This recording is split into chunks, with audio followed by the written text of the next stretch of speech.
Hello and welcome. My name is Gavin, this is GPTV, and in today's video this is an unusual one. I normally do car stuff, but today my washing machine decided to not work anymore. So I decided I'll do a quick fix on it until I get the parts to actually fix it. So what was happening, this is a Candy, which is gone now. This is a Candy Grand Vita washing machine, and basically when I turn it on it'll start for a few minutes and then it'll go E08.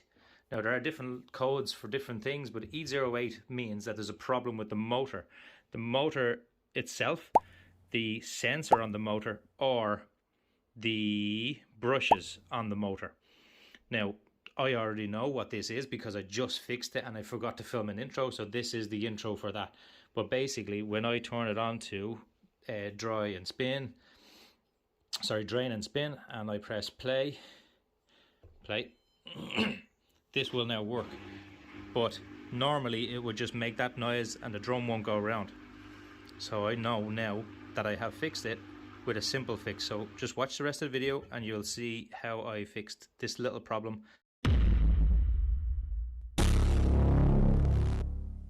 This is the back of my washing machine that I'm fixing, and this is the motor. So the belt has to be removed from the drum off the motor, and then these two 10mm bolts, that one there and that one there, will have to be removed. And then also that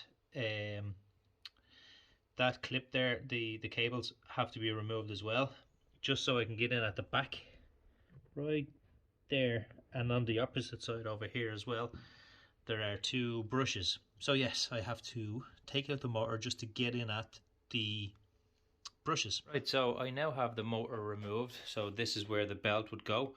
These are where the two 10mm that are holding it on. At the back here, they also slot in on this. There's no screws holding them in. They just hold on. And then this is where I've unplugged the front cable. So there's the belt. So as I said before, the belt goes around here, around the motor. So you just unplug that cable from it, two 10mm, and pull the whole motor out. Put something underneath so the motor will fall onto this rather than smashing off the tiles and breaking the tiles, you know. So just remove that. Oh, also, and your earth as well. Just take your earth off. But anyway, these are the brushes on the back of the motor. Now, sometimes, like the brushes go like this, okay? And one on either side there is. As the motor turns, you can see that the brushes would rub off of it. So what I've done with this one is I've pulled it out. So if you pull it out like that, it won't come out all the way, but if you pull it, it will stretch it out a little bit more because they have a spring in there, you see.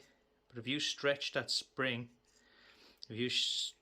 stretch that spring out, you can pull them. If you see on this one here where it was just right there. I can't show you, but it was around about like that, and I've stretched it out that little bit more so that I can get an extra couple of weeks out of it until I get the new brushes. So now I have to go off and buy two new brushes, and they're only cheap, so they're about maybe 10, 15 euro, 20 euro. So I can put that one back in. So this one just locks in like that. Put two screws into it, and then I'll do the same with this one. I'm just going to stretch it out as well. Okay, so I haven't taken this one off yet, and you'll see what I mean. So that basically this part will not retract out at all. So we'll see what it looks like when I take this off now. This is moving a lot more actually. So when I take it out, it should.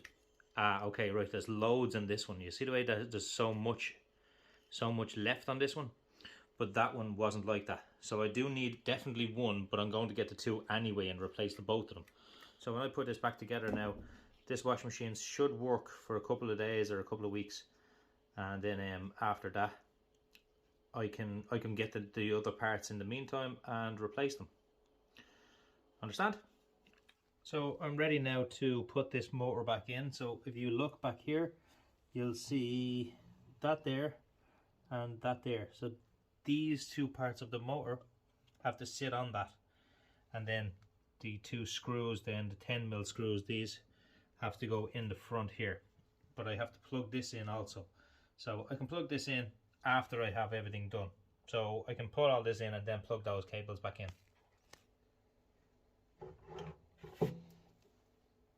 The nuts are in there. Now I just have to plug this back in. That. And then put my earth back on here. If I can actually reach it. There we go. And now put the belt back on. So now I have the belt on as well. So when you're putting your belt on, you put it around the bottom here first. Have a look at where the marks are from where the belt was before, and put it roughly in the same direction or same location. And then you just hold it onto this and twist the whole belt and the drum all at the same time, and it will just fall on. And that's it. So I'm just going to put the panel back on, switch on the power, and then test it and see does it work. Now, so I'm just going to turn it around to spin and press play. This will start spinning now, hopefully, if my quick fix has been sorted, if it's done. So hopefully it'll spin now. Yay! So it's spinning again. So I know that did work. Now I do need to get the brushes, and I will go get the brushes, but at least I know that works. So if you're having a problem with your brushes or your motor, or E08 comes up on this, that's the cheapest thing to do, is just to test out the brushes first. Just take the motor out, stretch the brush, and put it back in and see does it work. If it doesn't work, then it's most likely a sensor or the motor itself. Hopefully it's not a motor, because the motor is very expensive. I think they're like £170 or something like that. They're very expensive.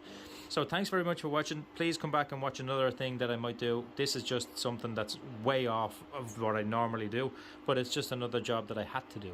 So there you go. Thank you. Bye bye.